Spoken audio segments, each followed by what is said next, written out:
Praise the lord. ఈ రోజు దేవుని జీవవాక్యము ఆదికాండము 17వ అధ్యాయము 1వ వచనము. నేను సర్వశక్తి గల దేవుడను, నా సన్నిధిలో నడుచుచు నిందారహితుడవై ఉండుము. Genesis chapter 17 verse 1.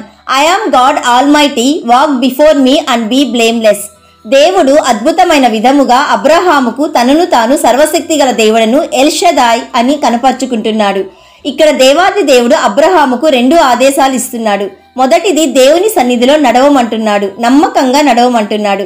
రెండవది నిందారహితుడిగా నిర్దోషిగా ఉండమంటున్నాడు. ప్రియ సహోదరి సహోదరుడా, నీవు ఆశ్రయించిన దేవుడు సర్వశక్తి గల దేవుడు, అసాధ్యాలను సాధ్యం చేయగల దేవుడు, అన్నిటికీ చాలిన దేవుడు. ఇంత గొప్ప దేవునితో నీకు నీవుగా నడవలేవు. కాబట్టి దేవుడే నీకు సహాయం చేస్తాడు. ఇక్కడ అబ్రహాముకు సహాయం చేస్తున్న దేవుడు నీకు సహాయం చేస్తానని వాగ్దానం ఇస్తున్నాడు. ఎప్పుడైతే నీవు దేవునితో నడుస్తావో నీవు ప్రతి మంచి పనులలో ఫలిస్తావు. దేవుని గురించి ఎక్కువ తెలుసుకుంటావు. ఆయన శక్తిని బట్టి నీవు సంపూర్ణ బలముతో బలపరచబడతావు.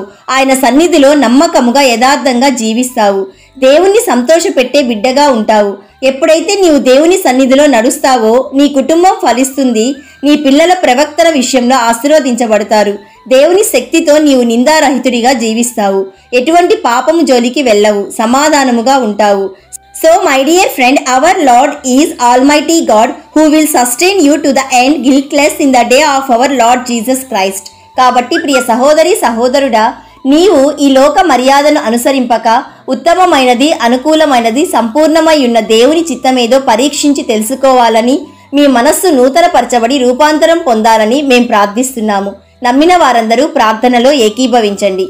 యేసయ్య, ఈరోజు మాకిచ్చిన జీవవాక్యం బట్టి నేను స్తుతిస్తున్నాము. తండ్రి, మా జీవిత కాలమంతయు నీకు ఇష్టమైన జీవితం జీవించుటకు కృప చూపిస్తున్నందుకు మీ కృతజ్ఞతాస్తుతులు.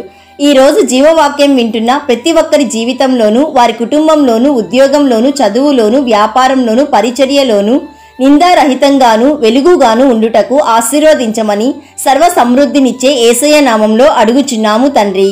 ఆమెన్. God bless you.